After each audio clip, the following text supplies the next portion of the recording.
La cartographie de la performance, c'est un outil. D'accord? Un outil, ça s'utilise ou pas. C'est pas parce que j'ai un marteau que je suis obligé d'utiliser pour enfoncer un clou. Après, par contre, ça fait plus mal à la main. Mais encore une fois, ça veut dire que ce que je vais vous donner là, si vous avez décidé de ne rien en faire, comme des checklists l'année dernière, c'est votre problème. L'outil vous permet d'être plus fort, vous permet d'être plus efficace. Un marteau, ça sert à mieux enfoncer un clou qu'à la main. Après, on peut très bien faire sans, c'est juste une question de choix. D'accord? Cartographie de la performance. Donc en vue de préparation du tournoi interzone, voilà, qui va arriver dans combien? 15 jours. Ouais. 3 semaines. En gros, on est à 3 semaines. L'année dernière, on était parti là-dessus. Souvenez-vous, pour parler de la cartographie de la performance, pour faire un point pour Flore, j'étais arrivé en expliquant qu'à un moment donné, j'avais besoin d'aide et que quand on voulait aller à Paris, mon problème c'était ça, j'avais un rendez-vous important le lendemain à Paris et je ne savais pas du tout comment faire. En fait, la cartographie de la performance, c'était ça, c'est je dois être performant, je dois arriver à Paris demain et je ne sais pas comment faire. Et on était parti, souvenez-vous, sur puisque je ne sais pas comment m'y prendre, il est nécessaire pour moi de me structurer et d'enlever toutes ces questions qui me parasitent la tête pour pouvoir organiser mon déplacement. La carto, elle nous sert à ça. C'est un outil qui permet de se structurer pour préparer un événement, une échéance. L'année dernière, si vous vous souvenez bien, on était parti sur un truc qui ressemble à ça. Donc ça, c'est la carto du tournoi interligue deuxième année qu'on avait fait. Je ne vous ai pas remis la cartographie du camp interzone qu'on avait fait dans la salle là au bout. On l'avait fait en taekwondo, tout simplement parce que ça ne vous concernait pas, ça ne vous parlerait pas. Toutes les cartographies que nous avons fait ensemble, elles se sont présentées sous la forme d'une fresque, en fait.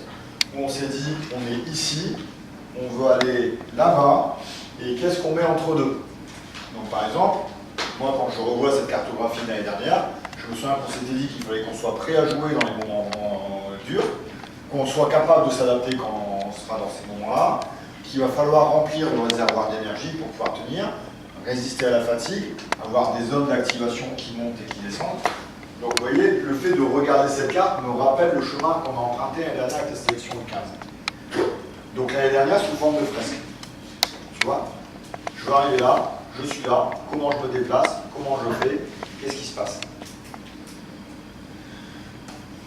Quand, comment, qui fait quoi? D'accord? C'était les grandes questions qu'on se posait à travers ça. Qui fait quoi, comment? Je veux être performant sur le team 15, comment je le fais? Sur le camp interzone, on va partir sur la même chose, sauf que, comme je vous l'ai dit tout à l'heure, au fil, la difficulté pour nous, mais le challenge pour nous cette année, c'est de refaire les mêmes choses, mais différemment, pour vous ressolliciter autrement, pour amener les choses différemment, pour vous stimuler autrement. Refaire la même chose autrement, c'est qu'aujourd'hui, j'ai pas envie de partir sur une fresque, j'ai réfléchi à vous proposer un livret de la performance, un itinéraire de performance. Si voilà, je reprends l'exemple de Paris, la cartographie, c'est je suis à Lille, et j'ai la carte qui apparaît quand je vais sur Mappy, via Michelin, ce que vous voulez. Là aujourd'hui, ce que je vous dis, c'est l'itinéraire, c'est pareil, on va avoir les étapes. D'accord? Comme vous êtes toujours avec vos petits carnets, etc., ce que je vous propose, c'est de vous donner des éléments pour que vous créiez vous-même votre itinéraire de performance. C'est-à-dire qu'on ne va pas sortir d'ici, ce soir avec le plan de route. On va sortir d'ici ce soir avec les idées. Le but pour moi, c'est d'avoir une effervescence d'idées dans votre tête que vous allez noter et vous dire, voilà, je vais faire comme ça, je vais faire comme ça, je vais faire comme ça. Parce qu'en fait, un marteau, le marteau que va utiliser Florian Loire avec ses bras de levier immenses n'est pas le même marteau que va utiliser notre ami Maël avec ses petits bras de levier. En fait, elle a une fois un marteau très court mais puissant, lourd, parce qu'elle a un bras de levier pour le lever. Si je lui mets un gros marteau lourd, lui il va avoir plus de mal à le lever, et il n'a surtout pas besoin qu'il soit très grand, puisque de toute façon le bras de levier il a lui-même. Donc quand il va s'abaisser comme ça, son petit marteau qui sera aussi puissant que son gros marteau avec, il va devoir le lever avec ses petits muscles bien gonflés. Votre outil doit être individualisé. Sur votre carnet, vous allez faire votre livret, votre carte, telle que vous le sentez. Ou encore une fois, vous ne le faites pas, mais pour pouvoir être performant au camp interzone. Moi aujourd'hui, la seule chose qui m'intéresse clairement, c'est ça, la performance au camp interzone dans 3 semaines. On est d'accord? Vous m'interrompez, vous me posez toutes les questions que vous voulez. bien entendu. Cartographie, je viens d'en parler. Performance, c'est quoi être performant? C'est être bon. C'est quoi être performant? Vous allez faire un outil pour être performant. La première question que vous devez vous poser, c'est celle-là. C'est quoi être performant?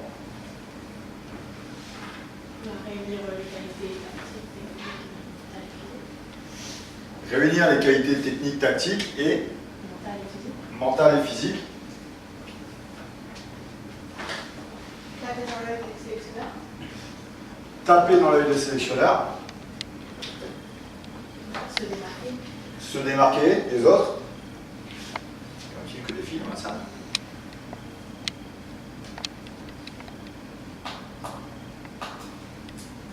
La cartographie de la performance, c'est ce que font les coachs du pôle quand ils ont envie de vous amener au bout. Et vous allez voir qu'aujourd'hui, normalement, j'appelle ça la toile d'araignée. C'est en fait, il y a un fil, puis un autre fil, puis un autre fil, puis un autre fil. Au début, on ne sait pas à quoi ça sert. Et d'un seul coup, tout se réunit, tout prend forme, et la toile est tissée. Il n'y a pas de hasard dans ce qu'on fait. C'est quoi être performant? C'est 3 semaines auparavant, être capable de prévoir qu'on va faire une intervention comme ça, et qu'il faudra être capable de répondre à cette question-là grâce à une séance de saut en longueur. Je repose ma question. C'est quoi être performant? Vous gardez la même réponse ou vous la changez? Vous avez plutôt intérêt. Ce que vous m'avez décliné, c'est des objectifs de résultats. Or, vous m'avez toutes, celles qui ont parlé, écrit qu'à un moment donné, l'objectif de résultat se décompose en objectif de moyens, et tatati, et tatata, et tatati, et tatata. Donc ce que vous m'avez dit n'est pas faux. Bien entendu, il va falloir rayonner dans les 4 dimensions. Et ça, c'est intéressant de le souligner quand même, c'est que vous êtes, à ma connaissance, le seul pôle, à part peut-être avec celui d'Aix-en-Provence, où l'athlète est travaillé dans ces 4 dimensions-là. Technique, tactique, physique et mental. Vous avez cet avantage-là. Ça doit générer chez vous de la confiance. Je pars en ayant des armes. Le travail, il a été fait. La séance de saut en longueur vous montre que vos Yoda, au final, ils n'ont pas fait que des conneries. Je pars en interzone, je suis prêt. Après, bien entendu, dans chacune des dimensions, chacun a sa particularité. Nous ne confondrons pas la dimension physique de Maël Bonne avec celle de la place, ni même avec celle de Florian Douard. Vous allez arriver avec votre propre profil. Et c'est pour ça que votre outil doit être individuel. Aujourd'hui, il et Chloé ne défendent pas. Elles ont le même objectif de résultat, mais elles n'ont pas les mêmes qualités à la base. La séance de saut en longueur doit prendre tout son sens dans la création de cet outil que vous devez faire. Moi, à partir de là, je me dis que si je devrais créer un livre de performance, il y aurait peut-être, mais je dis bien peut-être, et j'ai bien dit moi, un truc avec des objectifs de résultat. Et effectivement, je listerai tout ce que vous avez noté là. L'année dernière, en FI, on avait fait des cartes de force. Peut-être qu'ici, je mettrai une image, et cette image, ça pourrait être ça, pour me rappeler que moi, je suis ça. En lien avec ce qu'on vient de se dire là. Parfois, peut-être. Mais que derrière, et pour atteindre tout ça, peut-être que cette image-là va m'obliger à lister des ressources. Parce que taper dans l'œil du sélectionneur et se démarquer des autres, c'est ce qu'on m'avait dit. Pour me démarquer des autres, il faut peut-être que je connaisse mes ressources mentales, physiques, techniques et tactiques. Qu'est-ce que moi je sais faire de plus qu'un autre? Ou qu'est-ce que je sais faire d'aussi bien que les autres? C'est quoi être performant? C'est se donner les moyens de l'être. Les moyens de l'être, ils sont là. C'est les ressources. Donc peut-être que vous allez décliner une page, 2 pages, une page par item. Quelle forme vous donnez à ça, mais avant le 6, pour vous dire, ouais, ben, pour être performant, il faut que je m'appuie sur les moyens, et les moyens, j'ai intérêt à refaire la liste. Ça va m'aider à quoi ça?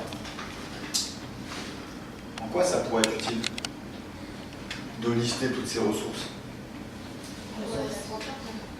Bah, ça pourrait, quand je vais avoir une baisse de confiance, parce que je me rappelle également, et ça pourrait être peut-être l'image d'ailleurs que vous pourriez mettre ici, vous voyez, on peut avoir plein d'idées. ensemble. C'est de me rappeler que ma motivation et ma confiance, c'est toujours au-dessus de la moyenne, normalement. Normalement, la motivation est toujours supérieure à la moyenne nationale, à la moyenne française. J'espère que pour vous, vous êtes plus motivé par le basket que vos propres parents, ou vos frères et sœurs, ou vos chiens.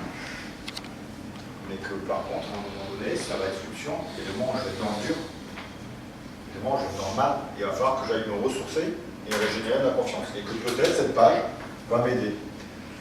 Peut-être que pour lutter ici, ça peut être une image, celle de Céline Dumer, celle de Michael Jordan en train de faire un tonard, celle de qu'est-ce que je vais mettre dans mon carnet, dans mon téléphone.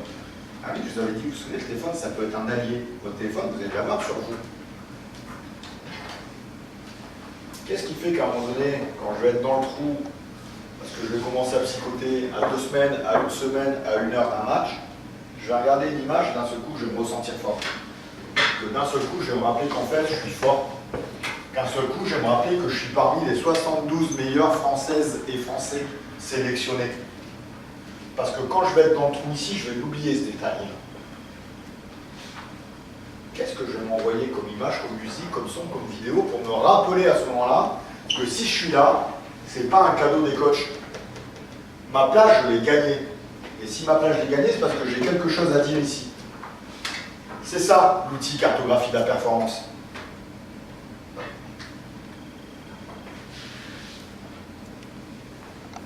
Être performant, c'est mettre en place tout ce dont j'ai besoin pour atteindre mes objectifs de résultat. Qu'est-ce que je vais faire à partir d'aujourd'hui jusqu'au moment où le CIS sera terminé pour pouvoir sortir de là, rentrer chez moi et me dire j'ai fait le taf, j'ai fait tout ce que j'avais à faire. Je pars de là, c'est zéro regret. Zéro regret. Comment j'organise ça? Mettre en place tout ce dont j'ai besoin pour atteindre mes objectifs. Je vais plus loin. Cartographie de la performance, c'est quoi être performant au camp interzone?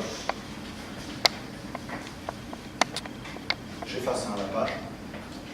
Encore une fois, c'est à vous de créer votre page, vos pages, comment vous mettez tous en musique pour que ça vous atteigniez l'objectif choisi.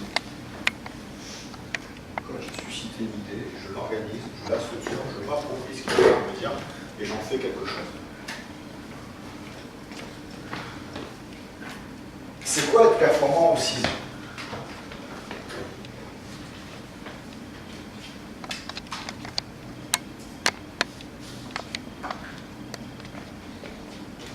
Allez, vous avez un indice.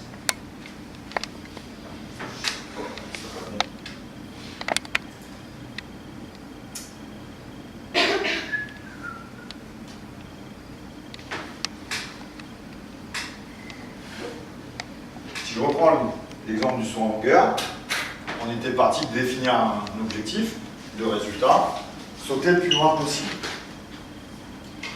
De cet objectif de résultat, on s'était dit il faut le transformer en objectif de performance.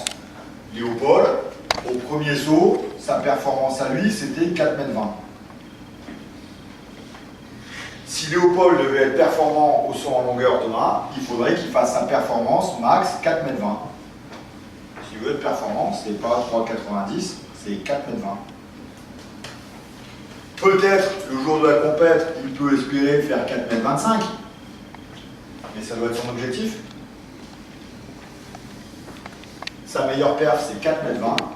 S'il veut gagner le championnat, il faut que lui fasse 4,20 m au minimum et espérer que ses adversaires feront moins de 4,20 m. On est d'accord? Ouais. Ça sert à rien de vouloir faire 4,25 m le jour de la course. Il n'a jamais fait 4,25 m. Donc il ne faut pas se focaliser à un objectif là-bas en haut. Il faut pas arriver aussi en se disant je vais dunker, alors que je n'ai jamais dunké de ma vie. Si je monte au lay-up et que je vois que d'un seul coup je peux faire tonard, ouais, je fais le tonard. Mais ce n'était pas l'objectif initial. Mon objectif initial, c'est ce que je sais faire. Je sais faire 4,20 m. Donc mon objectif de résultat, je veux sauter le plus loin possible. C'est 4,20 m. Et puis bah, après, si j'ai un peu de chat et puis que j'arrive à faire 4,21 m, tant mieux. Je le décline en objectif de performance. Donc, sauter 4 mètres 20, aller au POC. Putain, t'es bien préparé dans l'intervention. En fait, encore une fois, on prépare. Si on veut que ça se passe bien, il faut préparer les choses. Si je veux vous dire autre chose que des conneries, il faut le préparer. Les 45 minutes de préparation d'avant cette séance-ci, c'est le PowerPoint que j'ai fait. La réflexion du camp interzone et la cartographie de la performance, ça trottine dans ma tête depuis plus d'une semaine, et tout s'est finalisé hier soir à 7 nuit. 7 nuits, quand je dormais, vous vous souvenez? Quand je mets mon cerveau au repos, il a trié tous les trucs, et ce matin je me suis levé en disant je fais pas une fresque aujourd'hui, je fais un truc. Et je vous promets que c'est vrai. C'est pendant mon sommeil où tout s'est bien mis en place, tac tac tac, je me suis dit je vais faire comme ça aujourd'hui. Allez, je reviens sur mon truc. Objectif de résultat, c'était plus loin. Je décline en objectif de processus de performance. Ça. Et derrière, on avait mis en place des objectifs de processus, ce que nous on a appelé des moyens, pour que ce soit plus simple. Quels sont les moyens que je mets en place pour sauter 4 mètres 20 ? Avoir une marque pour arriver à la vitesse maximale au moment de l'impulsion. Avoir une qualité dans l'impulsion. Je suis à la vitesse maximale, je ne suis pas en train de me poser la question de mon appui, il est trop court, il est trop loin. Je me focalise sur cette qualité d'impulsion et derrière, on avait donné un autre moyen qui était la trajectoire de saut. Et pour ça, on avait utilisé des outils, les tiges, les machins, etc. Vous vous souvenez de tout ça? Bien. Si vous vous souvenez de tout ça, c'est quoi être performant au CIS si on fait la même démarche que le saut en longueur? Donc là aussi, hein, c'est pareil. Il n'y a rien qui vous empêchera d'avoir une page. C'est quoi être performant au tir? Objectif de résultat, mettre mes lancers francs. Objectif de processus, je suis à 7 sur 10 au lancer franc, c'est pareil. Si je ne suis pas à 10 sur 10 aujourd'hui, ça ne sert à rien d'arriver à faire 10 sur 10 aussi. C'est ma moyenne. Les stats habituelles, c'est 7 sur 10. Mes objectifs de performance, c'est 7 sur 10. Mes objectifs de processus ou objectifs de moyen. La routine, la cohérence cardiaque, l'aisance avec le ballon, la trajectoire de tir. Voilà. Allez. Fiche suivante. En défense. C'est quoi mon objectif? C'est un point fort, c'est pas un point fort. Je m'appelle Chloé Gros. Objectif de résultat, gagner des duels. C'est un point fort chez moi. Objectif de processus, combien de duels je gagne? Il y a ceux que je gagne, la balle.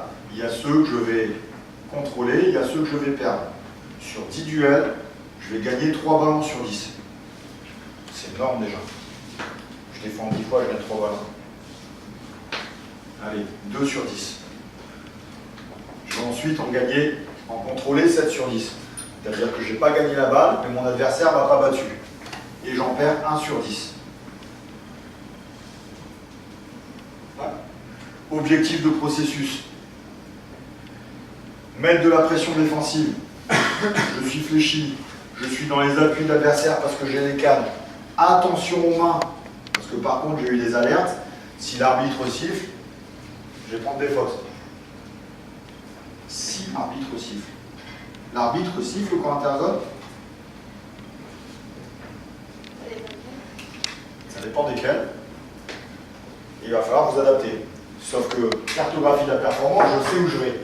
En garçon, la logique habituelle, c'est que ça va laisser jouer un maximum. En fille, la logique habituelle, c'est que ça va laisser jouer un maximum. Les consignes des entraîneurs nationaux, il faut qu'on les voit dans un contexte européen. Donc, ça va prendre des brins. Maintenant, peut-être vous êtes tombé sur un arbitre qui n'a pas compris ce qu'on lui a demandé et qui va tout siffler. Et il va falloir vous adapter. Mais voilà, toi, ton objectif défensif, je le décline comme ça. Ma est bonne. En défense, mon objectif de résultat, c'est contrôler, c'est tenir l'adversaire. Parce qu'aujourd'hui, c'est pas là où je suis le plus fort. Gagner les duels 1 sur 20, tenir les duels 18 sur 20, perdre les duels 1 sur 20. Allez, c'est faux, ça sera 17, ça sera 2. Allez, c'est faux, ça sera 16, ça sera 3. C'est à toi de te démerder, de me mettre le truc. Ouais, mais à un moment donné, c'est logique aussi, hein. Hein? C'est? Moi. C'est moins quoi? Contrôler les duels? Faux, c'est moins dans ta tête. Parce que par contre, tu n'as pas le choix, cocotte. Là, c'est pas gagné. Ça va pas être ton point fort. Je fais partie des 72, Mais les 71 autres en face, elles font partie des 72 aussi. Il y avait le niveau sélection U14, il y a eu le niveau camp interligue, et il y aura le niveau camp interzone. Hein. Les adversaires seront encore plus forts, surtout sur les postes 1-2. Donc là, ok, contrairement à Chloé, elle, il faut qu'elle se montre là-dessus. Il faut que, attention, il faut que. C'est un point fort sur lequel tu peux être très performante. Gagner des ballons, tu vas être moins performante que Chloé, normalement. Par contre, tenir les duels, tu as intérêt. Mais par contre, on sait que tu as une plus grande marge d'erreur et qu'à un moment donné, là, tu vas pas rentrer. Ouais, mais sauf que Chloé, dans les objectifs de processus, c'est rentrer dans les appuis, c'est être fléchi, c'est impacter, c'est être dur dans les contacts. Et toi, ça va être fléchi, être au contact, rentrer dans la tête, être vicieuse, parce que par contre, tu es plus vicieuse que Chloé. Vous allez tenir vos duels, mais pas de la même manière. Elle va impacter physiquement, et toi, tu vas impacter mentalement, ou tu vas essayer d'impacter mentalement. Et que c'est pareil, quand tu vas défendre sur Chloé, tu n'impacteras pas mentalement de la même manière que Flore. Tu vas faire tes essais sur les différentes joueuses que tu vas avoir. C'est un travail. Vous avez bien compris que cet exemple-là s'étend à tout le monde. Comment vous allez défendre vos chances. Alexandre, tu seras vu sur un poste délié, tu vas être vu sur un poste délié. Je pense que vous ne pouvez pas défendre vos chances de la même manière. Maxime Connard, ce que j'ai donné sur le poste 1, ça c'est un incontournable sur le poste 1, être capable de défendre l'adversaire, en règle générale sur du tout-terrain. En mec, je pense que c'est incontournable de chez incontournable. Super Camille, accordé, on est d'accord. Donc, je commence. Quand interzone, je fais le lien avec le son en longueur, je définis un objectif de résultat, je veux être au camp national, parce que par contre c'est pareil. J'ai dit qu'on allait arrêter de se le dire, on joue pour gagner. On fait un camp interzone pour être au camp national. On ne fait pas un camp interzone pour aller attendre un peu sur l'autre et aller se baigner dans l'autre. Je m'arrêterai là. Oui. Ceux qui doivent comprendre ont compris. Et même ceux qui ne devaient pas comprendre ont compris aussi. Je vais au camp interzone pour faire un camp national. Les objectifs de processus de performance, c'est être à mon niveau. Votre objectif, c'est le 23 octobre, d'être à votre niveau. C'est pas d'être dans le flow. Vous savez ce que c'est le flow? C'est le jour où Jordan il a pris tous les tirs à 3 points là, quand j'ai travaillé les heures. Ouais, les heures, c'est ça. Et le mec, il pouvait tirer n'importe comment, il mettait tout. Son discours après la fin du match, c'est le panier, ça me semblait une bassine, je ne pouvais pas le rater. Il leur a fait la misère avec je ne sais plus combien de tirs. C'est ça être dans le flow. C'est j'ai mon niveau normal, et une fois de temps en temps, pour je ne sais pas quelle raison, je joue un match où je suis mais dans le flow. Voilà, je suis là-bas tout en haut. Vous pouvez faire ce que vous voulez, vous ne m'arrêterez pas. Je vais tout mettre, je vais tout gagner, je vais tout faire chadadille. Si mes informations sont bonnes, le flow. Sauf que je ne cherche pas à être dans le flow. Parce que c'est un état exceptionnel. Moi, ce que je cherche, je vais utiliser un ne pas. C'est de surtout pas être là. Je dois être à mon niveau. Je quitte le camp interzone avec cette notion de j'ai fait mon taf, j'ai pas de regrets. J'ai fait 3 matchs ici, j'ai fait un match ici. Et là, c'est une profondeur que je n'ai pas connue. Parce que grâce à mes coachs, on a travaillé la plaque mentale, on a fait une cartographie de la performance, j'avais un putain d'outil sur mon cahier, et je sors de là, j'étais à mon niveau. Ça vous parle ou pas ça? Moi, la première fois, on m'a dit tu dois pas être dans le flow, je sais pas compris. Je me suis dit, bah, si, tu dois être exceptionnel. Non, tu dois être à ton niveau.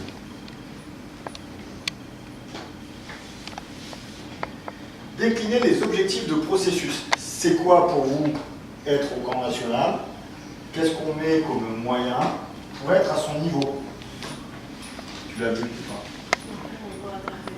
pas? Comment on fait? On fait comme ça. La première condition, c'est d'être présent. Merci. Je le sors. ma dernière intervention collective. La première condition, c'est d'être présent. L'objectif de moyen numéro 1, c'est que je suis présent. Le deuxième, à mon avis, le deuxième moyen, c'est l'adaptation. Et tout ça, c'est mon avis. Il n'y a rien qui vous empêche de remplacer les trucs. C'est vous qui faites votre cartographie de la performance. Je ne suis pas là pour vous la faire. Et la troisième, c'est qu'il doit y avoir, avec cette adaptation, une évolution au fur et à mesure du temps. Depuis le début de l'année avec nous, on a la sensation que vous progressez. Ce camp interzone vous promet, vous permet, expérience après expérience. Expérience après expérience, ça peut vouloir dire jour après jour. Ça peut vouloir dire match après match. Ça peut vouloir dire ballon après ballon. Carton après carton. C'est vous qui voyez. Ça vous permet d'évoluer. La notion de step by step. Mais décidément, ils ont fait des trucs bien cette année, les coachs. Ils nous donnent des trucs tout le temps qu'on peut réutiliser. Je suis là, j'ai le droit de rester là, j'ai le droit de sauter la marche ici en haut. Mais par contre, je ne fais pas la politique du tango, un pas en avant, deux pas en arrière. Évolution.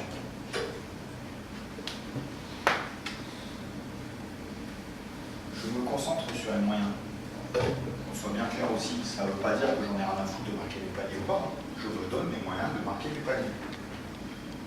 Mais quand je tire un palier, je sais, j'accepte que je fais tout pour gagner, mais que je peux perdre.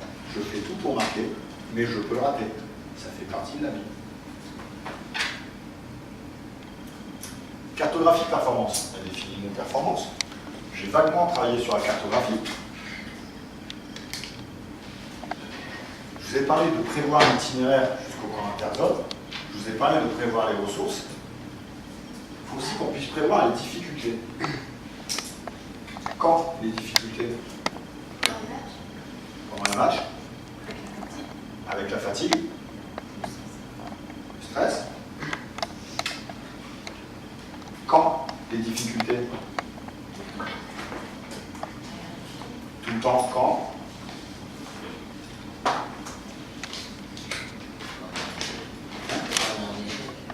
Quand vous êtes en échec.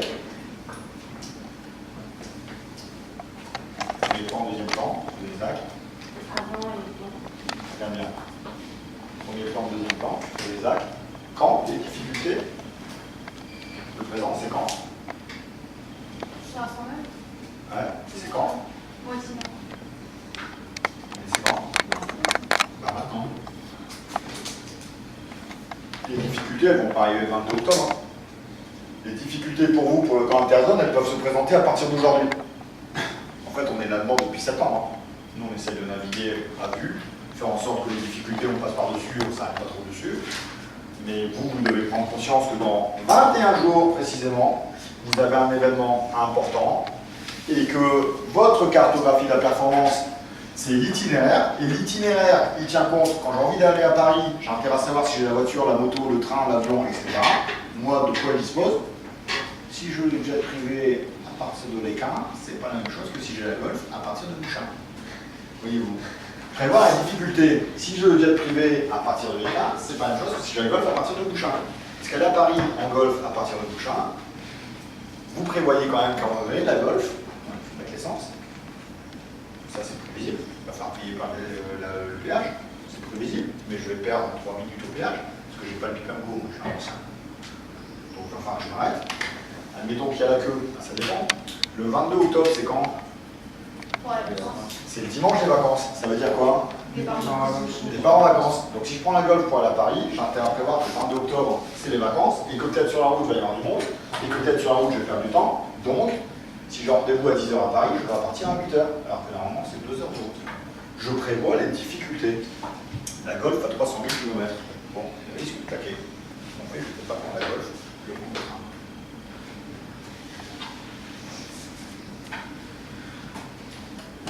Le présent. J'aime bien jouer sur le mot.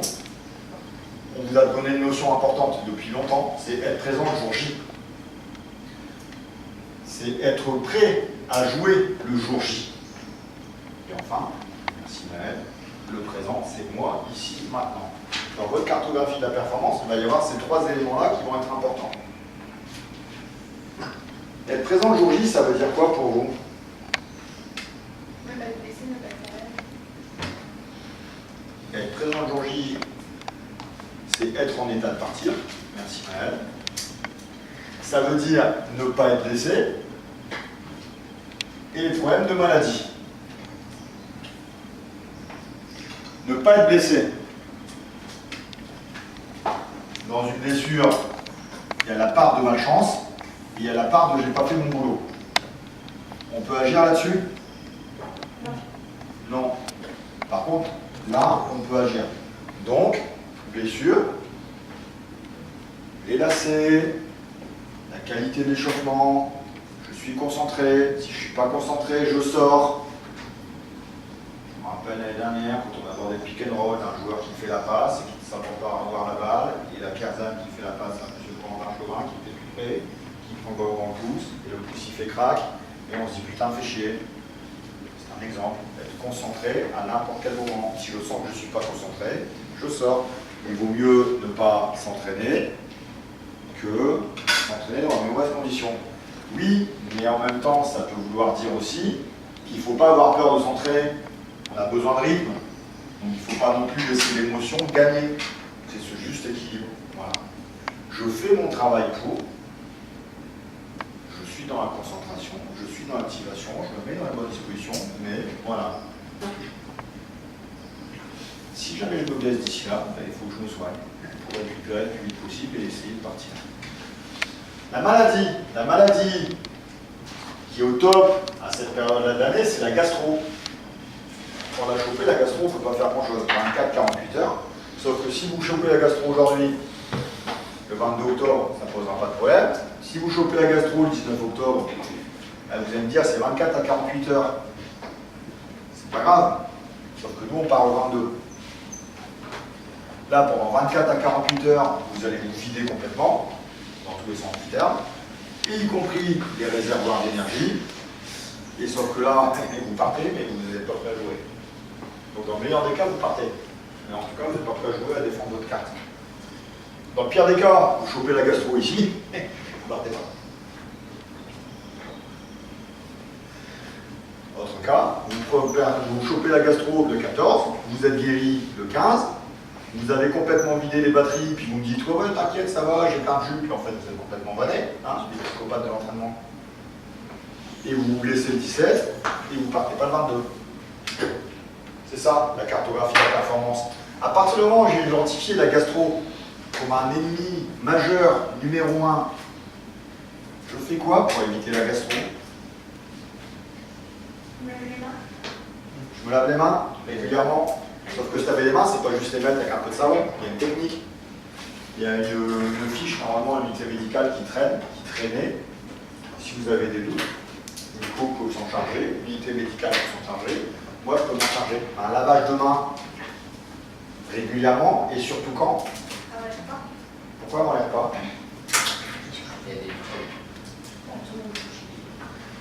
C'est un truc tout con, mais j'ai la gastro, je mets le microbe là, en plus c'est un des virus les plus résistants. Normalement, un virus dehors, hors corps humain ou hors corps animal, il n'aime pas. La gastro, il tient bien à lui. Je vais aux toilettes, j'ai la gastro, mais je ne le sais pas encore. Je ne suis pas encore vidé, je suis porteur du germe.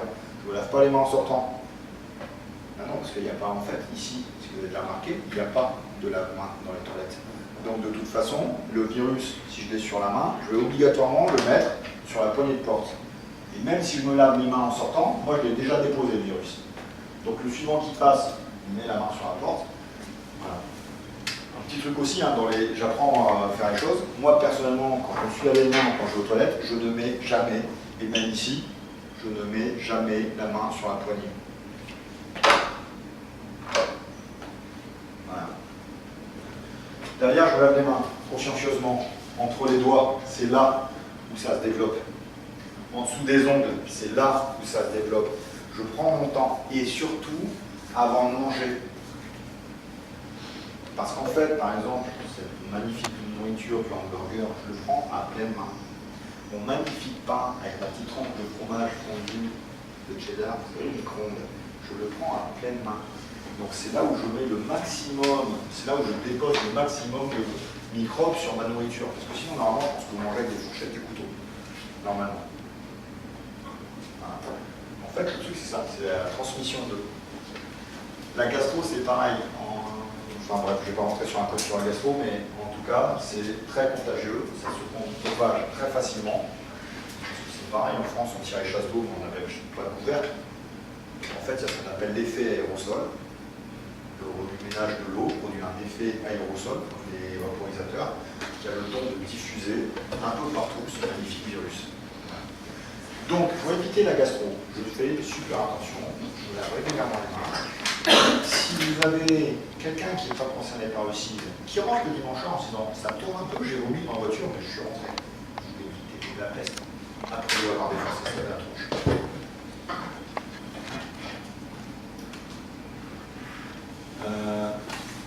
Il n'y a pas que la gastro, hein. Oui. Il y a toutes les problématiques de ces intersaisons, vous savez, où il fait froid, puis d'un seul coup il fait beau, puis d'un seul coup on se déshabille, puis d'un seul coup il refait froid. On va rentrer dans les températures assez basses ici, vous allez monter en température parce que vous entraînez, vous allez descendre en température parce que vous ne vous entraînez plus. Donc là aussi, il y a des bonnes habitudes à prendre. C'est j'arrive à l'entraînement ouvert s'il fait frais, s'il fait beau comme cet après-midi, je viens en tenue normale. Hein. Et par contre, je me prépare à, je monte en température et je garde ma température, et quand je sens que ça redescend, je maintiens artificiellement la température grâce à un blouson, un sweatshirt, quelque chose. Sur le chemin de l'école, après c'est une question de choix. Sur un camp interzone, qu'est-ce qui est le plus important? Est-ce que le chemin d'école en mode BG, petite chemise, ouverte, c'est le plus important, ou en mode bien et prêt à s'entraîner?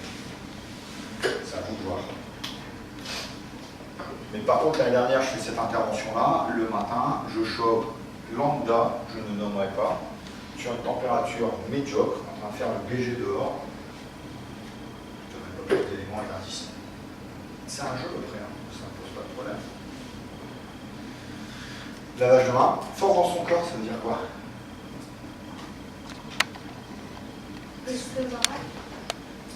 Résister aux impacts, et là ça va être dans le jeu, donc là c'est tout le travail qui a été fait par Nico, etc. Là ça vous êtes prêt, encore une fois. Avoir de l'énergie. C'est-à-dire que ce que vous faites à partir d'aujourd'hui jusqu'au 22, vous faites comme vous voulez, mais ça ne veut pas dire qu'on va pas s'entraîner, hein. Ça veut dire qu'on va mettre du rouge, mais votre niveau d'énergie, vous devez faire en sorte qu'il ne reste qu'un. Vous devez, dès que vous avez vidé dedans, faire en sorte de remonter ce niveau d'énergie. Et sur votre petit cahier, je ne sais pas comment vous allez faire figurer ça, mais comment vous faites pour faire votre niveau d'énergie quasiment constant, ou en tout cas suffisamment? S'hydrater, c'est ça? Les boissons de... Boisson de récupération. Si je me sens fatigué. Sur le camp interzone, je le fais, boisson de récupération. Et nous, on fournit le raisin. On fait comme au camp interdit, on va courir au supermarché pour vous acheter des briquettes, ou vous anticipez? Vous anticipez? Bah oui. Donc peut-être vous aurez fait un checklist avec le boisson de récupération. Parce que par exemple, vous voyez, moi j'ai oublié de parler de la boisson de récupération dans ma présentation. Moi, j'ai oublié de mettre dans ma préparation boisson de récupération. Quoi, on peut oublier, hein, des fois.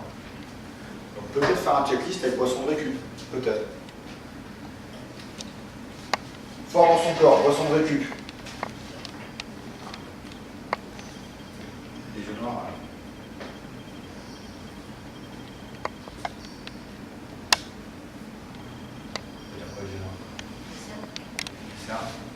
Vous deux, vous marquez très vite, ce que vous l'avez déjà dit. Vous avez cette chance-là d'avoir des indicateurs externes. Vous regardez le matin, vous dites oh putain, ça trop moche. Non, ça vous le dites tous les matins en fait. J'ai les yeux noirs, cernés. Vous marquez très vite, c'est une chance. Hein. Parce que dans votre gestion, ça veut dire oula, là je suis fatigué, donc ce soir, c'est pas 22 heures le minimum syndical, c'est là je suis fatigué, ce soir, et puis c'est pareil. Si elle doit être couchée à 21h30 parce qu'elle est fatiguée, alors que les autres ils vont se coucher à 22h, tu as fait le ménage avant. À partir de 20h, tu as passé le message et puis tu missionnes quelqu'un. L'idée, c'est que tu ne te relèves pas toi pour aller faire un journal. Si tu missionnes quelqu'un qui va se coucher à 22h pour dire hey, Chloé, elle dort. Donc là, les joysticks, parce que vous avez quand même des énergumènes à l'étage garçon. Et les énergumènes, ils sont aussi de notre pôle à nous. Il faut les mettre au parfum. Et Mathis. Non mais, à un moment donné, c'est ça. Hein. Mathis, il est gentil, il est généreux, il est tellement gentil et généreux qu'il tout le temps, voilà, il ne pense pas.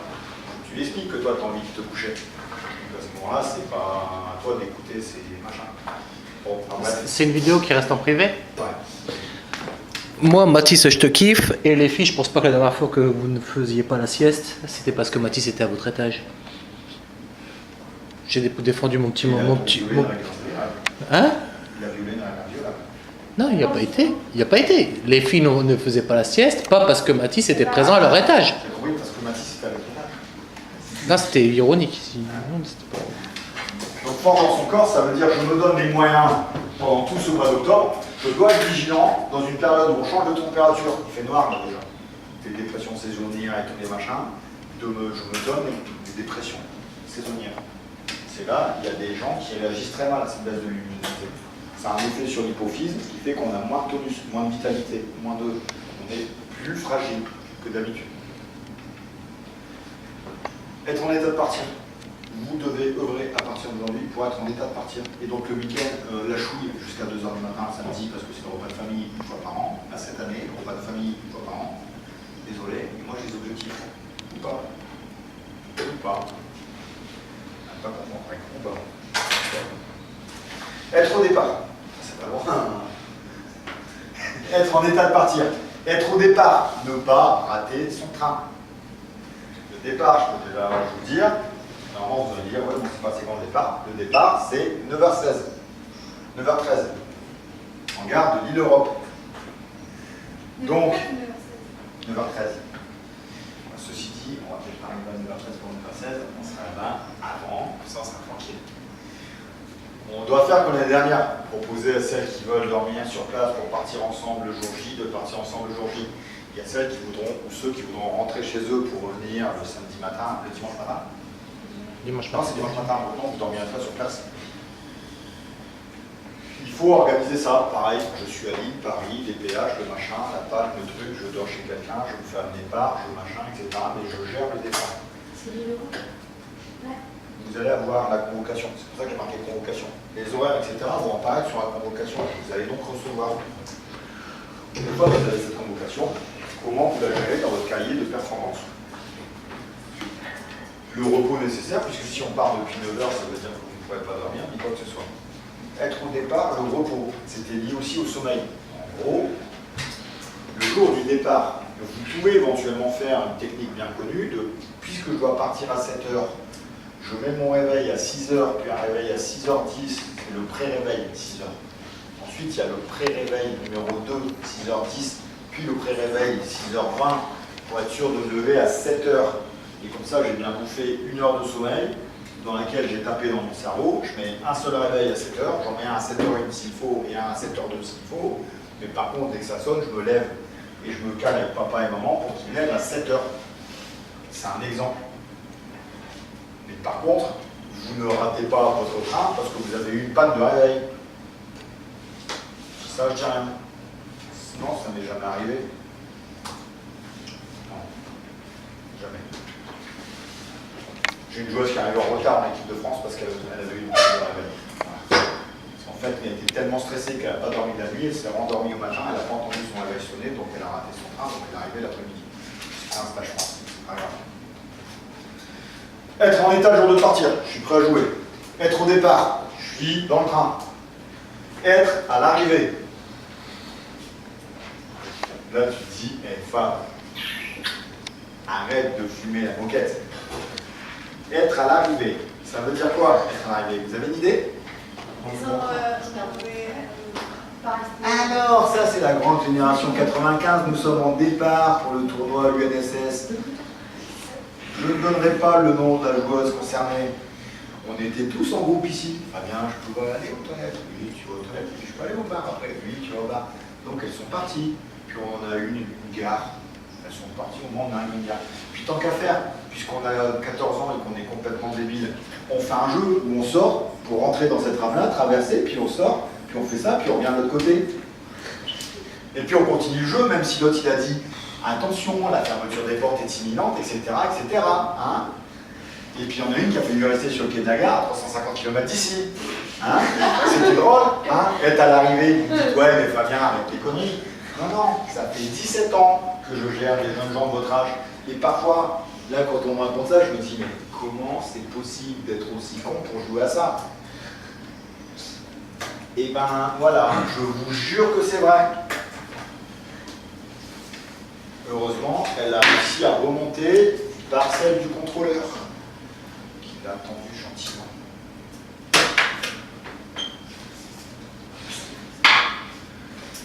Bref, être à l'arrivée, pardon. Être à l'arrivée. Donc, ça veut dire aussi, je suis prêt à l'état d'arrivée. Je n'ai pas perdu d'énergie dans le train. Le voyage ne me tue pas.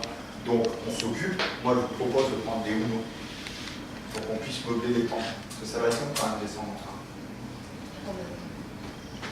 On arrive là-bas à 15h. On arrive à Agen à 15h. À Agen, on va récupérer. On est parti à 9h. À Agen, on est à Agen ou Agen. À Agen. Le pruneau. Agen. Ça va? Le pruneau d'Agen. On arrive à Agen à 15h. Donc on a 6 heures de train sur lesquelles on va pouvoir dormir un peu. Sauf qu'on va pas dormir 6 heures. Donc à un moment donné, il va falloir s'activer. Mais pas trop. Donc il faut utiliser, à mon avis, moi je vous propose le Uno, comme ça on fait un petit truc si on est ensemble sur les places. Je vais demander un voyage de groupe pour qu'on soit ensemble, histoire qu'on puisse, sans perdre trop d'énergie, mettre son énergie ailleurs que sur le basket, voilà, qu'on puisse se détendre pour ne pas générer du stress. Le principal ennemi, comme tu me disais tout à l'heure. Ça peut être, moi si j'aime pas jouer au Uno, j'ai pas envie de m'amuser au Uno, j'ai prévu un peu de musique, j'ai prévu des choses comme ça. 9h13, Lille. 10h, je ne sais pas quoi, Paris Nord. Transfert dans Paris, gare Montparnasse.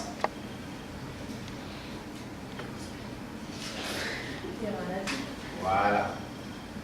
Donc il y aura un coach devant les autres, il y aura, on va faire les alphas en fait. Vous savez, on va mettre un coach devant, on va mettre 10 joueurs en troupeau avec les sacs à roulettes. Donc les sacs à roulettes, s'ils peuvent faire autre chose que 40 kg, ça pourrait être intéressant. Et là, il y aura un alpha 2, sauf que si j'en ai un qui va par là et un qui va par là, alpha 2, il ne va pas pouvoir faire en 3. Donc là, il va falloir faire preuve de discipline dans le transfert pour qu'on puisse être capable d'arriver tous ensemble à la gare Montparnasse. On va mettre les petits devant, par exemple, les grands surveillent les petits. On met les petits derrière, ça ne m'aide pas, mais qu'on puisse avoir une vue. Mais par contre, il va falloir faire preuve de discipline. Vous avez déjà pris le métro ou pas? Non. Il y a des putains de portiques à passer. Donc votre sac, j'insiste vraiment, vous prenez ce qui est nécessaire à utile, mais vous n'en prenez pas 40 tonnes. Vous ne faites pas une joueuse qui est partie jouer aux États-Unis et qui avait ses 6 serviettes de plage, plus 10 serviettes pour prendre sa douche dans son sac qui faisait 40 kg en prendre l'avion. Jour avec ça.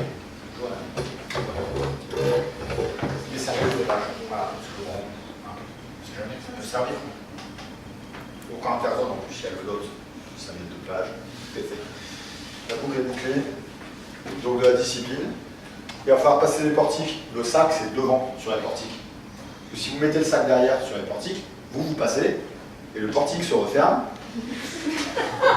Et là, vous avez, vous d'un côté, le sac de l'autre.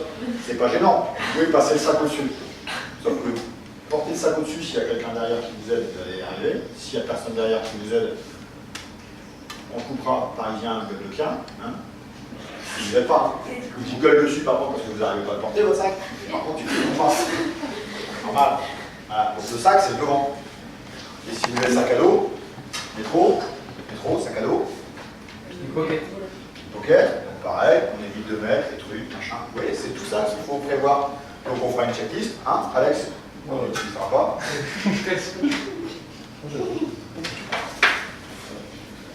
Sac. Être à l'arrivée. Je vous donne une autre anecdote. On prend un train qui est bondé, il n'est pas en vacances, à Agen. C'est pas bondé. Donc, moi je connais un coach qui descend, qui voit le bordel derrière, donc il dit ok, il prend son sac, il pose son sac en haut, il prend le deuxième sac, il le met de l'autre côté, et il aide les joueuses à porter les sacs qu'elles n'arrivaient pas à porter elles-mêmes, puisqu'ils étaient trop lourds. Et donc le coach en question dégage toutes les joueuses, il prend son sac, descend du train, met tous les sacs des joueuses dans le bus, et là se dit putain, mon sac à dos. Bon, c'est pas grave, il y a juste le papier, l'ordinateur, il y a total dedans. Le coach, hein. il est là. Donc, prudence, être à l'arrivée. On est tout de suite vulnérable. C'est il y a 2 ans. Quand vous arrivez à un quanter zone, vous n'avez pas vos affaires, vous ne pouvez pas travailler. On je l'ai récupéré, 48 heures plus tard. J'ai eu beaucoup de chance. Donc, il ne faut pas se croire à l'abri de tous ces conneries-là. Cartographie de performance, je peux vous dire que mon sac à dos, il me guide. Vous crevez les gueules ouvertes avec vos sacs, vous prenez sur la tronche, et je vous aide plus. Tout pour ma gueule. Moi, il faut qu'il soit le jour J. Allez. Hein? Mais si j'en perds une, c'est pas grave, il me reste 8.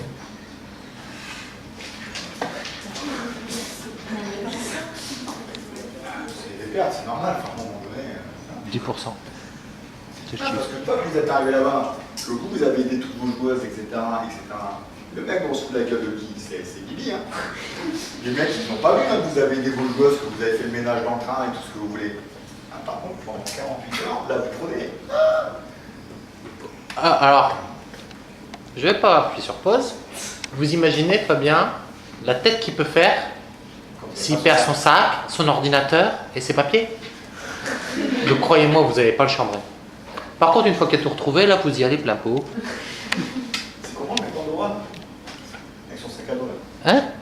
Pandora, là, sac à dos, sac à dos. Cheaper. Ouais, parce que ça, j'ai entendu un peu en cadeau. Sac à dos, sac à dos. Non, parce que les coachs étaient compreneurs, je peux le dire aussi.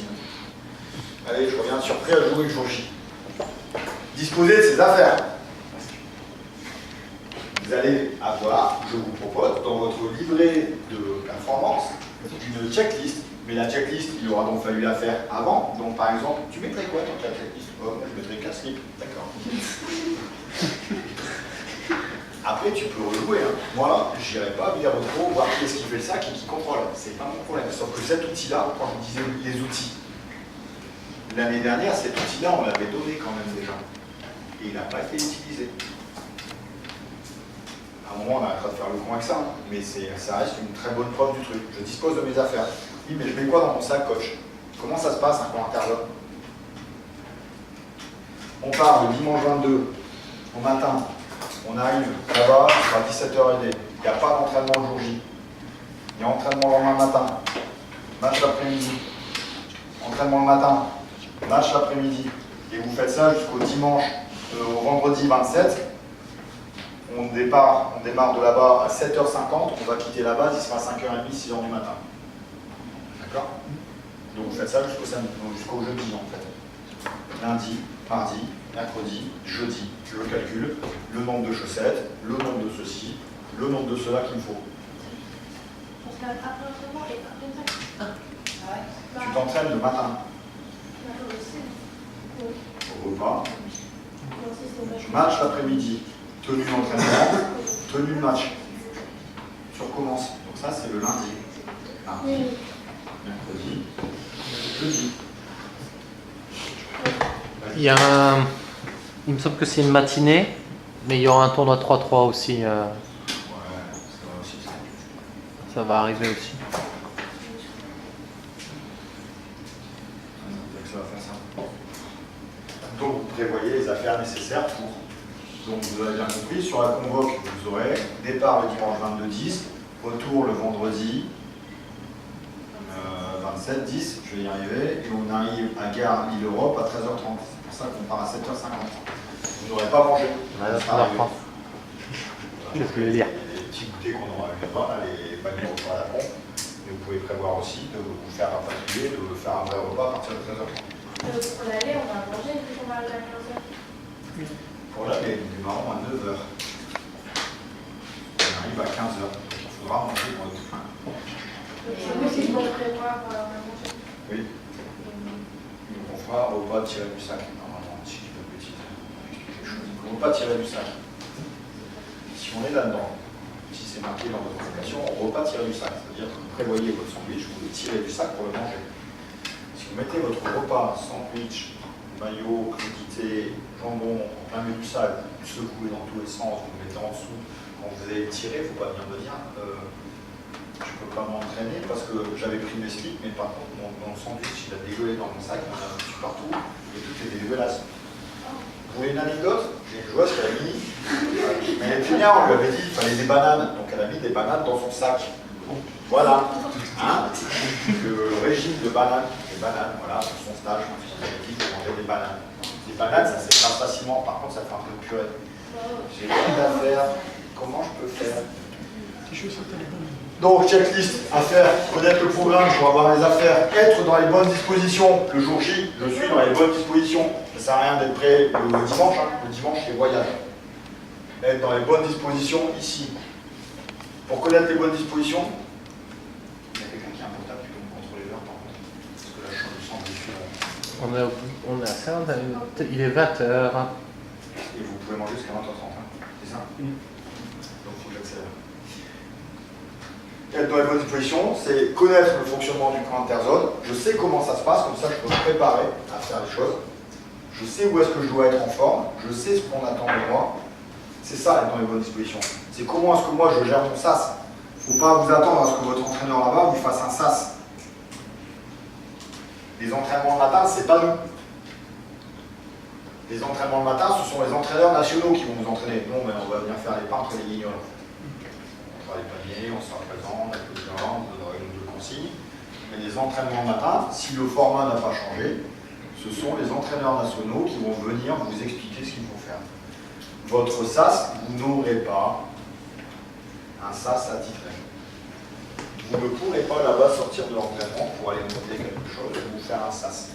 Il va falloir utiliser tout ce que vous avez appris là et le remettre dans le contexte, mais s'habituer au contexte. Vous avez besoin de faire un SAS dans l'entraînement, et heureusement aujourd'hui on a fait les temps de mon jeu, c'est bien fait quoi.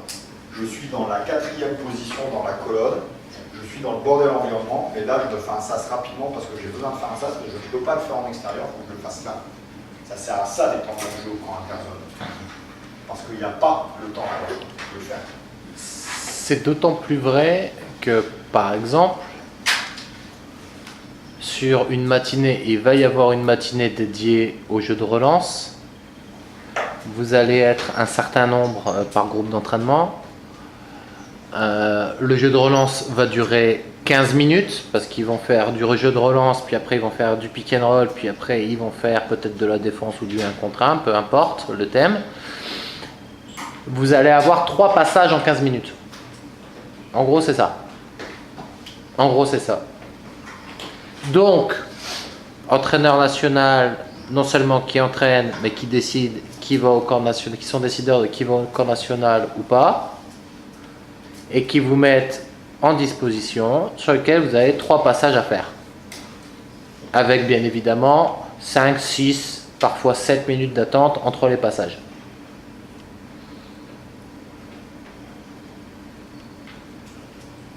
Non mais sinon c'est super cool le camp interzone quand même. C'est top d'y aller, ne me regardez pas avec... Donc l'idée c'est que les temps de non-jeu sont extrêmement importants. C'est pour ça que tout ça va être important pour vous, parce que ça va vous permettre d'aborder les choses et vous savez à quoi vous attendre. S'il y a effectivement 3 passages en 15 minutes, vous avez tous les outils, vous disposez de tous les outils pour être bon sur ces 3 passages-là, pour être performant sur ces 3 passages-là. Vous savez vous réactiver mentalement, vous savez vous réactiver physiquement. Ça va être à moi dans 2 secondes. Il est trop tard.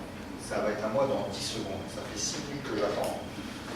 Voilà. Là, dans la colonne, je sais ce que j'ai à faire. Je sais faire. Je sais faire mentalement, je sais faire physiquement. Donc, encore une fois, c'est ça qu'on nous a appris depuis maintenant 7 ans. Une tête, un corps. Après, la technique, vous l'avez. Laissez-vous partir. 3 passages. Premier passage. Deuxième passage, troisième passage. Ou en tout cas, l'élévation du niveau. Je sais ce qu'on attend de moi. Être vu par l'entraîneur national, c'est très simple. Ils ne vont pas vous parler 10 fois dans la séance. Ils vont vous parler 1 fois dans le meilleur des cas. Par contre, s'ils vous donnent une consigne, focus attentionnel, et ça aussi vous êtes capable de faire. Vous êtes entraîné à ça depuis 1 an maintenant. Si elle consigne, focus, il m'a dit que je devais courir. J'en ai rien à foutre, mais alors là, vous courez, mais vous donnez ce que vous avez. Mais, séance de son longueur, je dois sauter le plus long possible, donc il faut que je sois chaude. Ma marque, ma pression sociale est égale, vitesse max, etc. Du coup, si à beaucoup de temps de jeu, on peut s'activer de l'autre côté. Dans la colonne, il va falloir faire votre place, mais en tout cas ne pas laisser votre température refroidir. Tout va dépendre énormément de qui intervient.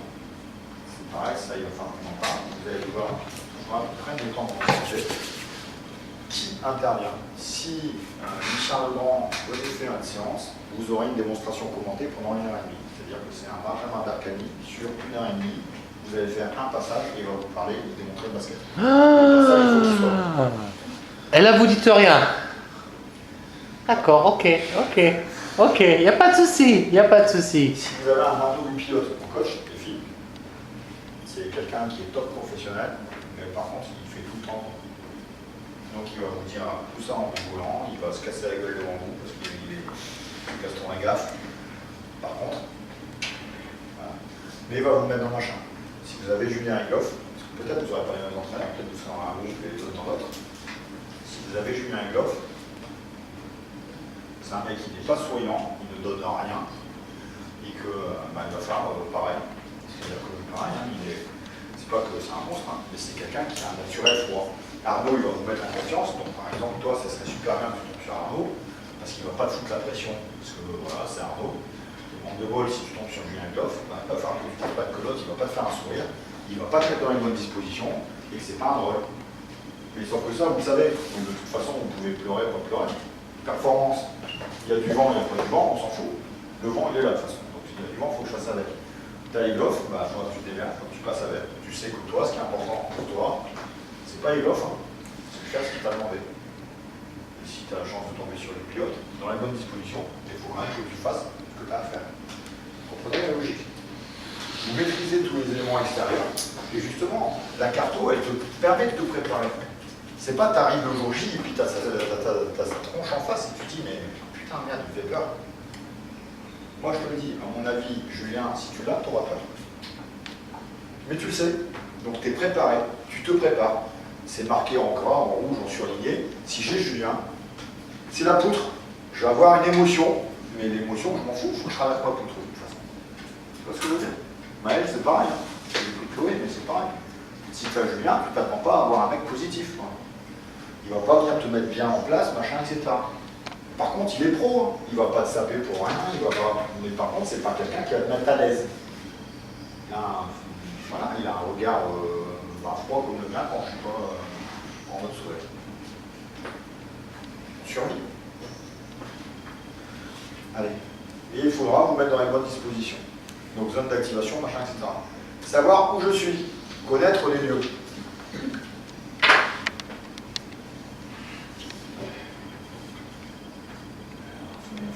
À fermer tous ces dossiers, ça c'est bien joué. Bien entendu, je l'avais préparé, mais je l'ai fermé. Mais les filles, j'ai quand même bien retenu là. Belle bande d'hypocrites, bande de traîtres. Je suis dégoûté. Si je suis dégoûté, pas bien. Trahison envers la couronne.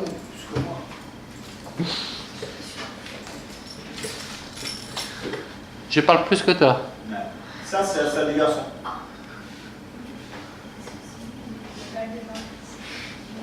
Donc vous voyez, vous avez des couloirs où avant vos séances d'entraînement, vous allez pouvoir vous préparer. Vous avez le temps de faire ces espèces de sas, mais de manière autonome. Dans la salle garçon. Les vestiaires sont spacieux, vous avez largement de quoi. Ouais, parmi nous, il y a des espaces qui sont aménagés et aménageables pour vous. Donc ça, c'est intéressant. Tout ça, on vous le remontrera. Mais dans l'idée, c'est de connaître les lieux, d'accord, pour pouvoir derrière mieux ces Ce sera la salle garçon de cette année. Ça, c'est le Temple-sur-Lot. C'est là où vous allez vivre, en fait. Non, on était dans la petite salle l'année dernière. Par exemple, donc vous avez le Lot, pour celles qui connaissent. Vous avez le restaurant, d'accord. Et la salle fille, elle est juste derrière. Elle est là. Nous, on avait joué l'année dernière. Ouais, mais chaque année, ça change. En fille, je suis juste à côté. Donc là, on voit dans la belle salle. D'accord. Oui, les chambres. Allez, on va accélérer. Nico, il marche vite. Donc ça, c'est le restaurant. Il est là-bas en haut. Vous voyez, le cadre, il est vachement sympa, par contre. D'accord. Donc là, c'est pour aller aux internats. Donc l'idée pour nous, on vous le montrera beaucoup plus tranquillement, mais c'est de connaître les lieux. Comme ça, je ne suis pas dépaysé, je sais où je suis. Alors ça, Le CEDA, il y avait la pression. alors c'est quoi là? Il y a un terrain ici. T'as un respect à côté de... Il y a un Et terrain. on peut descendre à droite sur la plaine. Ouais. Ah, à droite, vous descendez sur la berge sur le lot. Il y a la salle des garçons. Là, c'est là où 90% des 72 vont perdre de l'énergie. C'est le lieu où on se rencontre en fait, avec les autres délégations. On fait des tirs avec un vieux ballon qu'on a ramené dans son sac, où on joue en claquette, où on chope du 0,6, où voilà, c'est là où ça se passe. Donc si votre objectif de résultat, c'est ramener le catalogue de 0,6, c'est là où vous devez être. Si votre objectif est un objectif de résultat, ça, c'est une zone à éviter le plus possible. Et forcément, vous ne serez pas in, vous ne serez pas dans le move, vous ne serez pas swag. C'est énervé d'être là. J'ai appris un mot, c'est énervé. C'est pas? Ouais, le passe 0, c'est énervé. Bon, c'est énervé d'être là. C'est bien, c'est style, c'est machin.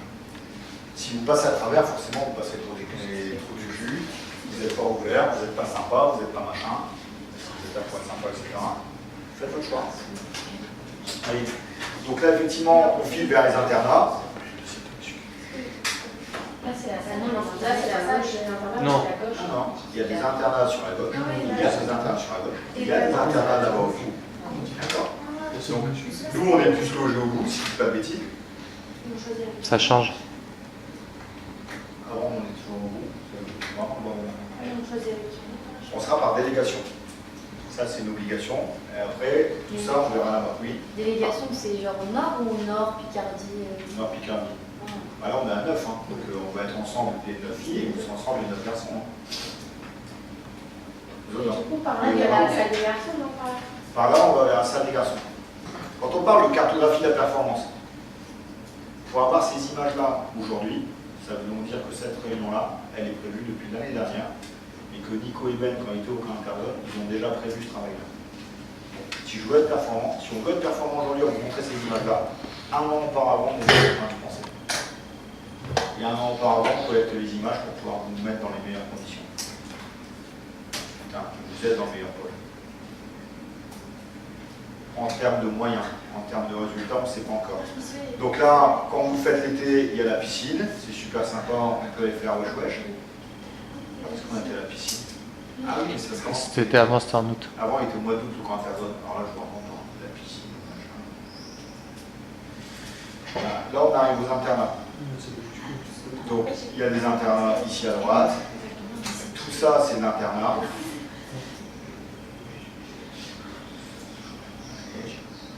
Marche vite, ouais. Non, c'était avant, ça, le muscu. Et là, on arrive à la salle des garçons. Hein? Moi, dernière fois. Les garçons jouent toujours dans l'avant-salle. Ouais, mais Ça va changer. avant. Elle est entre deux internats. Pardon?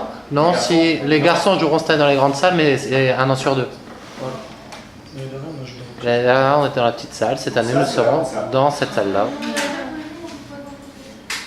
Non. On n'a pas dit qu'elle était là, on a dit que c'était pas là. Non, non, Elle est pas feu. Donc, la grande salle, elle est spacieuse. Ben, je vais vous dire, moi je préfère l'autre. Je vais vous expliquer pourquoi. Hormis ces problèmes de luminosité, dans cette salle-là, c'est le point tout le temps. Et puisqu'elle est spacieuse, il y a énormément de monde, il y a toujours du bordel. Oh, d'accord.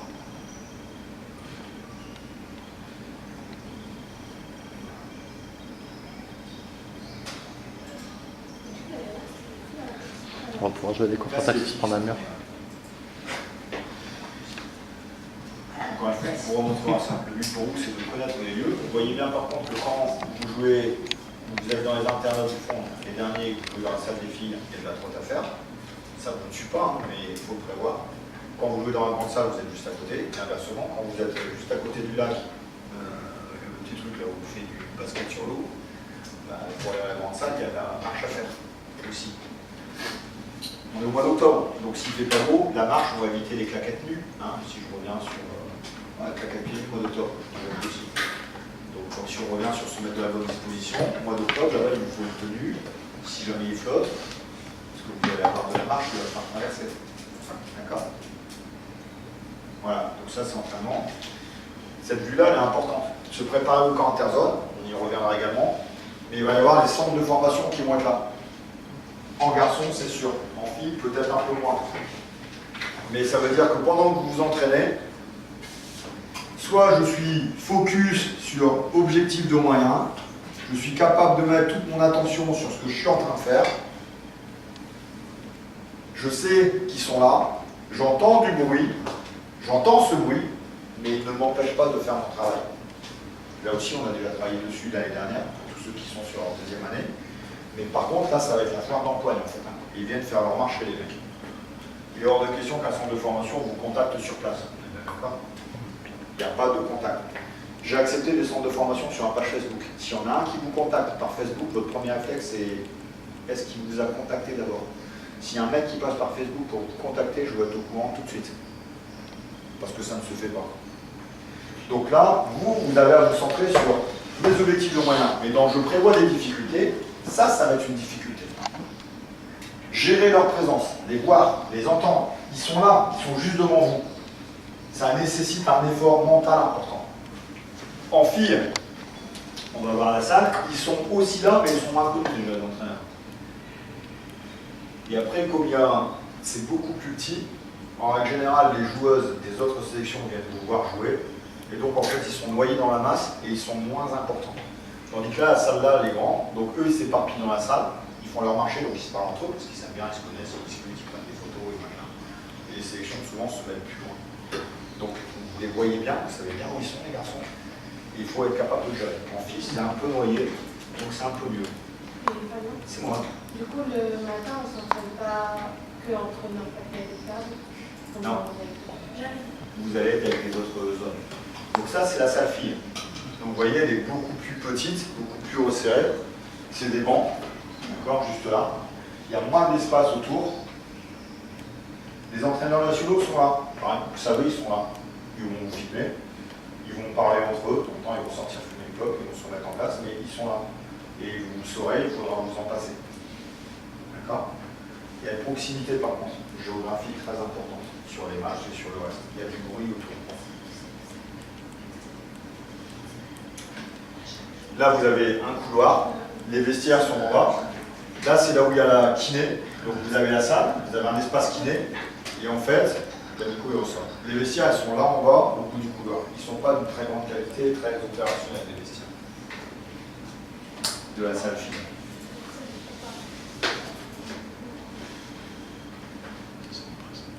C'est ça, les vestiaires. De la salle fine. Donc en fait, ils communiquent, ils sont côte à côte, et à travers un petit couloir, vous pouvez arriver directement dans la salle, sans repasser par l'étage là-bas en haut. Il y a quand même des petits espaces pour pouvoir s'isoler, et si vous gérez bien votre temps, donc ça c'est un vestiaire, le vestiaire est juste à côté, d'accord, je suis entre deux, et vous repiquez à travers cette porte-là, vous arrivez directement dans la salle.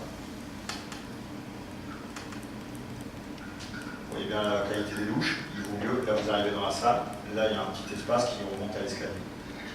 Donc il y a des petits espaces pour pouvoir s'isoler. Il a fait ça bien. Hop, j'arrive dans la salle.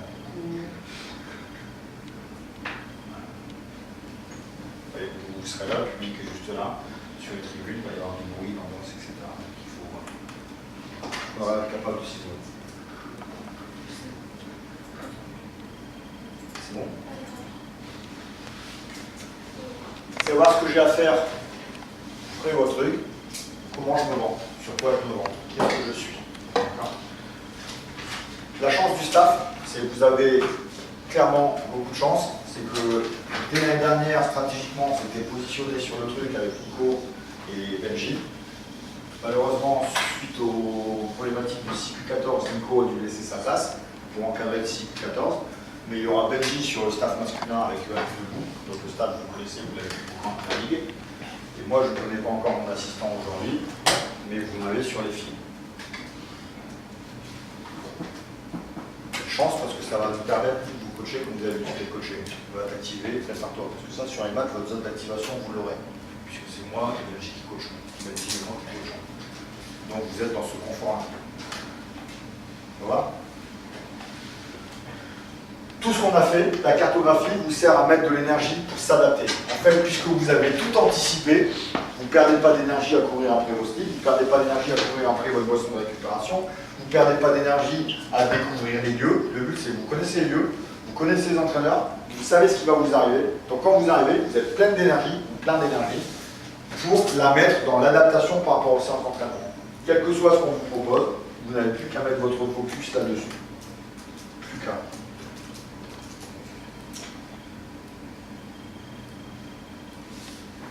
Toujours sur le mot présent, ce qui est important, c'est moi, ici, maintenant. Et on vous accompagnera là-dedans quand on sera sur place, mais c'est donner une réelle importance au présent, l'instant présent. Moi, je me prépare à être performant, et une fois que je suis dedans, je gère mes émotions. Ce qui s'est passé, ça s'est passé. Je me projette vers l'avant. Je suis là maintenant. Je suis focalisé sur ce que je cherche à faire. Je suis focalisé sur ça. C'est toujours la même chose. Ce qui se passe là, j'en ai rien à secouer. Ce qui se passe ici, c'est ça qui m'intéresse. Ce qui se passe là, je m'en fous.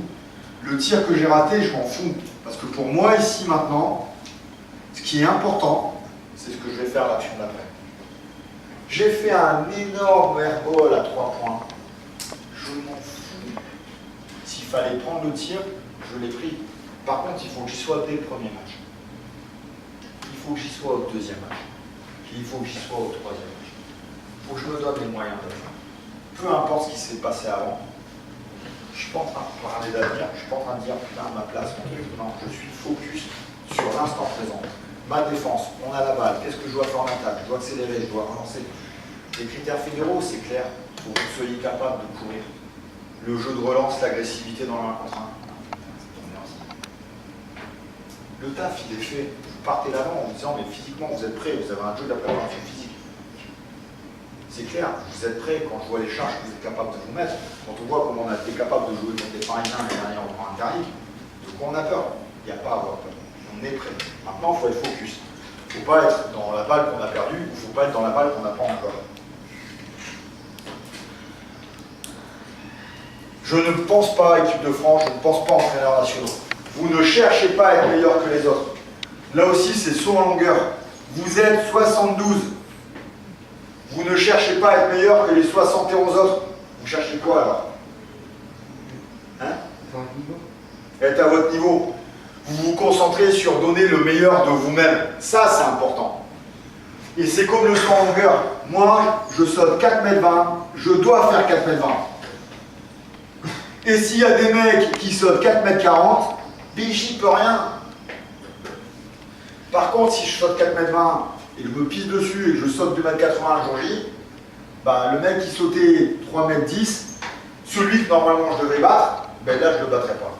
Je me concentre sur donner le meilleur de moi-même. Et ce qui se passe autour, c'est pas mon problème. Et par contre, pour entrer dans la tête de l'autre, je l'analyse quand même un peu. C'est pareil, là je sens que c'est un bout de bois mental, je ne joue pas avec. Je ne perds pas d'énergie là-dessus, je mets de l'énergie là où c'est utile. Et là aujourd'hui, dans la dimension mentale, Flore, je ne joue pas trop là-dedans. Occupe-toi de toi sur ton activation, ton truc, mais ton jeu pour l'instant, c'est pas d'entrer dans le tête de l'autre. Cartographie de la performance toujours. Ça, je passe. On reparlera de vos postes de jeu, de ce qu'on attend dans les attentes mutuelles, mais faites votre outil. Et si vous avez envie, on en discutera. Ouais, mais moi, on en parlera, mais ça viendra de vous, pas de moi. Vous connaissez les règles. Les garçons, vous avez passé de 72 à 30. Les filles, vous avez passé de 72 à 24. Vous connaissez les règles. Statistiquement, ce que je vous expliquais, c'est 2 sur 10. Ça veut donc dire que dans votre cartographie de la performance, vous devez vous préparer à réussir. Parce que je fais partie des 72. Parce que je veux être dans les 24. Et après, bah, si on a 24 meilleurs que moi, bah, c'est la règle du jeu. Et donc, mais je me prépare aussi à ne pas être prise. Ça vous parle ça, se préparer à réussir et se préparer à échouer? Ouais, bah c'est une erreur. C'est une provocation. Je me prépare à réussir, on peut le garder. Je me prépare à réussir mon stage avec une cartographie de la performance. Oui, ça on peut le mettre. Je me prépare à être sélectionné. Je me prépare à faire partie des 24. Par contre, il n'y a pas d'échec. Je me suis préparé à réussir, et quand j'arrive là-bas, je réussis, je donne le meilleur de moi-même. Ça, c'est important. Et par contre, je me prépare à ne pas être sélectionné. Mais ça ne sera pas un échec. Si je ne suis pas sélectionné, c'est parce que j'en ai 24 ou 30 en garçon qui étaient plus forts que moi. Et j'y peux rien. Ça me fera mal au cul, pardon. Ça me fera mal au cul, mais par contre, ma place, je l'aurais vendu cher. Je me prépare à réussir avec la carte, je me prépare à être sélectionné. Et puis, bah, si je ne suis pas sélectionné, bah, moi, j'aurais fait mon taf. Voilà. Si vous ne faites pas votre cartographie de la performance, moi, j'aurais fait mon taf. C'est cette idée-là. Moi, si vous ne faites pas la cartographie de la performance, Nico et Ben, ils auront fait leur taf l'année dernière en filmant pour nous mettre dans les meilleures conditions. À réfléchir à notre planning, etc. On a fait le taf. Puis après, on espère que ça passera. Quand je vous dis 2 sur 10, honnêtement, on espère en passer un max. Peut-être que aussi, on ne passera pas 10 et 10. On ne passera pas 10, c'est sûr. Mon ami, l'Aquitaine, c'est fort. Paris, c'est fort. Le Lyonnais, c'est fort. 72 meilleurs français, quand même. 72 meilleurs français, il va y avoir du niveau. Et par contre, si on peut en passer 4, on passe 4. Si on peut en passer 5, on passe 5. Après, statistiquement, il va y avoir beaucoup de franges. Et bien, on s'y prépare. On est le 4 octobre, ça se joue à partir du 23, on démarre le 22. Vous avez 21 jours pour vous préparer. Parce que vous avez surtout 5 minutes pour filer. Donc, je suis désolé d'avoir été très long, on a démarré très en retard.